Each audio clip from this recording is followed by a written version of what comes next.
Hi ಎಲ್ಲರಿಗೂ ನಮಸ್ಕಾರ. ನನ್ನ ಹೆಸರು ಲಕ್ಷ್ಮೀಶ್ ಈಶ್ವರ್ ನಾಯ್ಕ್. ನಾನು KLE ಸಂಸ್ಥೆಯ ಶಿಕ್ಷಣ ಮಹಾವಿದ್ಯಾಲಯದ ಮೊದಲನೇ ವರ್ಷದ ಪ್ರಶಿಕ್ಷಣಾರ್ಥಿ. ಇವತ್ತಿನ ಒಂದು ವಿಡಿಯೋದಲ್ಲಿ ಸೋಡಿಯಂ ಬೆಂಜೋಯೇಟ್ ನ ಬಗ್ಗೆ ತಿಳಿದುಕೊಳ್ತಾ ಬರೋಣ. ಸೋಡಿಯಂ ಬೆಂಜೋಯೇಟ್ ನ ಅಗತ್ಯತೆಗಳು ಯಾವುದು, ಸೋಡಿಯಂ ಬೆಂಜೋಯೇಟ್ ಅನ್ನ ಯಾವ ಒಂದು ಪ್ರಾಡಕ್ಟ್ ಅಥವಾ ಒಂದು ತಿನಿಸುಗಳಿಗೆ ಹಾಕ್ತಾರೆ ಅಂತ ನಾನು ತಿಳಿಸ್ಕೊಡ್ತಾ ಬರ್ತೇನೆ. ವಿಡಿಯೋನ ಕೊನೆಗೂ ನೋಡಿ. ನಮ್ಮ ಚಾನಲ್ ಇದ್ರೂ ಸಬ್ಸ್ಕ್ರೈಬ್ ಮಾಡಿದ್ರೆ ತಪ್ಪದೆ ಸಬ್ಸ್ಕ್ರೈಬ್ ಮಾಡ್ಕೊಳ್ಳಿ ಅಂತ ಹೇಳ್ತಾ ವಿಡಿಯೋ ಶುರು ಮಾಡೋಣ ಬನ್ನಿ. ಸ್ಕ್ರೀನ್ ಮೇಲೆ ನೋಡ್ತಿರುವ ಹಾಗೆ ಸೋಡಿಯಂ ಬೆಂಜೋಯೇಟ್ ನಿಮ್ಮ ಕಣ್ಮುಂದೆ ಇದೆ. ಯಾಕಂತಂದ್ರೆ ಸೋಡಿಯಂ ಬೆಂಜೋಯೇಟ್ ಅನ್ನ ಯಾರ್ಯಾರು ಬಳಸ್ತಾರೆ ಅನ್ನೋದಕ್ಕಿಂತ ಹೆಚ್ಚಾಗಿ ಸೋಡಿಯಂ ಬೆಂಜೋಯೇಟ್ ಅನ್ನ ದಿನನಿತ್ಯ ಜೀವನದಲ್ಲಿ ಎಲ್ಲರೂ ಒಂದು ಸಲ ತಿಂದೇ ಇರ್ತೀರಾ. ಯೋಚನೆ ಮಾಡ್ತಾ ಇರ್ಬೋದು, ಸೋಡಿಯಂ ಬೆಂಜೋಯೇಟ್ ಅನ್ನ ನಾವೆಲ್ಲ ತಿಂದಿದ್ದೇವೆ ಅಂತ. ನೀವು ತಿನ್ನುವಂತಹ ಒಂದು ಉಪ್ಪಿನಕಾಯಿ ಆಗಿರ್ಬೋದು, ಪಿಕಲ್ಸ್ ಅಂತ ಹೇಳ್ತೀವಲ್ಲ, ಉಪ್ಪಿನಕಾಯಿ ಆಗಿರ್ಬೋದು, ಜಾಮ್ ಆಗಿರ್ಬೋದು, ಹಲವಾರು ಸ್ವೀಟ್ಸ್ ಗಳಲ್ಲಿ ಸೋಡಿಯಂ ಬೆಂಜೋಯೇಟ್ ಅನ್ನ ಹಾಕಿರ್ತಾರೆ. ಸೋಡಿಯಂ ಬೆಂಜೋಯೇಟ್ ಅನ್ನ ಯಾಕೆ ಹಾಕಿರ್ತಾರೆ ಅನ್ನೋಂಥ ಪ್ರಶ್ನೆ ನಿಮ್ಮಲ್ಲಿ ಮೂಡಬಹುದು. ಅದನ್ನ ಕಂಪ್ಲೀಟ್ ಆಗಿ ನೋಡ್ತಾ ಬರೋಣ.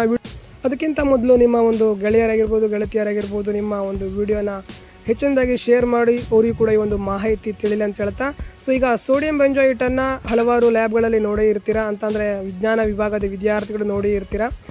ಅದನ್ನ ಯಾಕೆ ಬಳಸ್ತಾರೆ ಅನ್ನೋದಕ್ಕಿಂತ ಹೆಚ್ಚಾಗಿ ಒಂದು ಜನಸಾಮಾನ್ಯರಿಗೂ ದಿನನಿತ್ಯ ಜೀವನ ಹಲವಾರು ಆಹಾರ ಪದಾರ್ಥಗಳಲ್ಲಿ ಇದನ್ನ ಹಾಕಿ ಇರ್ತಾರೆ. ಹೌದು, ಈ ಒಂದು ಆಹಾರಗಳು ಬಹುದಿನಗಳವರೆಗೆ, ಅಂತಂದ್ರೆ 1 ಅಥವಾ 2 ದಿನಗಳವರೆಗೆ ಬರುವುದಲ್ಲ, 3, 4 ತಿಂಗಳು, 5 ತಿಂಗಳು, 6 ತಿಂಗಳವರೆಗೂ ಯಾವುದೇ ರೀತಿಯಾಗಿ ಬ್ಯಾಕ್ಟೀರಿಯಾಗಳು ಅದರ ಮೇಲೆ ಕೂತು ಅದನ್ನು ಹಾಳು ಮಾಡದ ಹಾಗೆ ಅಥವಾ ಬೂಸ್ಟ್ ಬರದ ಹಾಗೆ ಆ ಒಂದು ಆಹಾರ ಪದಾರ್ಥವನ್ನ ಸಂಸ್ಕರಿಸಿ ಇರಬೇಕಂತಂದ್ರೆ ಈ ಒಂದು ಕೆಮಿಕಲ್ ಬಹಳ ಮುಖ್ಯವಾಗಿರುತ್ತೆ.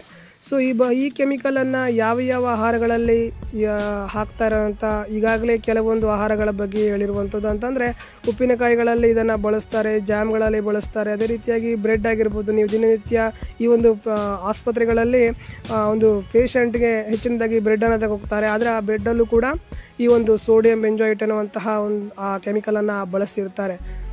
ಇಂತಹ ವಿಚಾರಗಳು ಹಲವಾರು ಜನ ಸಾಮಾನ್ಯರಿಗೆ ತಿಳಿದೇ ಇರುವುದಿಲ್ಲ, ತಿಳಿದಿದ್ರು ಪಕ್ಕದವರಿಗೆ ಹೇಳಿರುವುದಿಲ್ಲ. ಇದು ನಮ್ಮ ದೇಶದ ಅತ್ಯಂತ ದುರಂತ ಅಂತಾನೆ ಹೇಳ್ಬೋದು. ಯಾಕಂತಂದ್ರೆ ಈ ಒಂದು ಸೋಡಿಯಂ ಬೆಂಜೋಯೇಟ್ ಅನ್ನ ತಿನ್ನೋದ್ರಿಂದ ಏನಾದರೂ ಒಂದು ತೊಂದರೆ ಆಗುತ್ತಾ ಅಂತಿದ್ರೆ ಇದನ್ನ ಮಿತಿಯಲ್ಲಿ ತಿಂದ್ರೆ ಅಥವಾ ಇದನ್ನ ಮಿತಿಯಲ್ಲಿ ಸೇವನೆ ಮಾಡದ್ದಾಗಿದ್ರೆ ಯಾವುದೇ ರೀತಿ ತೊಂದರೆ ಆಗೋದಿಲ್ಲ. ನೀವು ಈಗಾಗಲೇ ತಿಂದಿರ್ತೀರಾ, ಅಂದ್ರೆ ಉಪ್ಪಿನಕಾಯಿಗಳಲ್ಲಿ, ಬ್ರೆಡ್, ಜಾಮ್, ಹಲವಾರು ಒಂದು ತಿನಿಸುಗಳಲ್ಲಿ ಇದನ್ನ ತಿಂದೇ ಇರ್ತೀರಾ.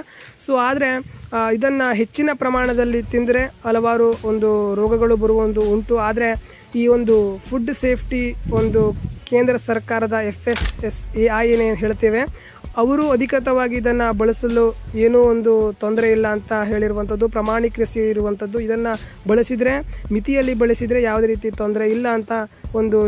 ಇದನ್ನ ಯಾವ ಪ್ರಮಾಣದಲ್ಲಿ ಮಿಶ್ರಣ ಮಾಡ್ತಾರೆ ಅಂತಂದ್ರೆ 1 kgಗೆ 1 ಗ್ರಾಮಿನಂತೆ ಹಾಕ್ತಾರೆ. 1 kgಗೆ 1 ಗ್ರಾಮ್ ಅಲ್ಲ ಬಿಡ ಅಂತ ಹೇಳಕ್ ಆಗಲ್ಲ. ಯಾಕಂತಂದ್ರೆ 1 kgಗೆ 1 ಗ್ರಾಮ್ ಅಂತಂದ್ರೆ ಈ ಒಂದು ಕೆಮಿಕಲ್ 1 ಗ್ರಾಮ್ಗೆ ಒಂದು ಅರ್ಧ ಮುಷ್ಟಿಯಷ್ಟು ಬರುವಂತಹ ಚಾನ್ಸಸ್ ಇರುತ್ತೆ. ಅಷ್ಟು ಲೈಟ್ ವೇಟ್ ಕೂಡ ಇರುತ್ತೆ ಈ ಒಂದು ಕೆಮಿಕಲ್. ಇದು ನಮ್ಮ ಒಂದು ದಿನನಿತ್ಯ ಜೀವನದಲ್ಲಿ ಸೇವನೆ ಮಾಡ್ತಿರುವಂತಹ ಮಾನವ ನಿರ್ಮಿತವಾಗಿರುವಂತಹ ವಿಡಿಯೋ ತುಂಬಾ ಇನ್ಫಾರ್ಮೇಟಿವ್ ಆಗಿತ್ತು ಅಂತ ಭಾವಿಸುತ್ತಾ ಇವತ್ತಿನ ಒಂದು ವಿಡಿಯೋನ ಮುಗಿಸುವಂತ ಸಮಯ ಬಂತು. ಇದೇ ರೀತಿಯಾದ ಒಂದು ಮಾಹಿತಿಯಾಗಿ ನಮ್ಮ ಚಾನಲ್ಗೆ ತಪ್ಪದೆ ಸಬ್ಸ್ಕ್ರೈಬ್ ಮಾಡ್ಕೊಂಡು ಅಂತ ಮುಂದಿನ ವಿಡಿಯೋದಲ್ಲಿ ಮತ್ತೆ ಸಿಗ್ತಾ ಇರೋಣ. ಜೈ ಹಿಂದ್, ವಂದೇ ಮಾತರಂ.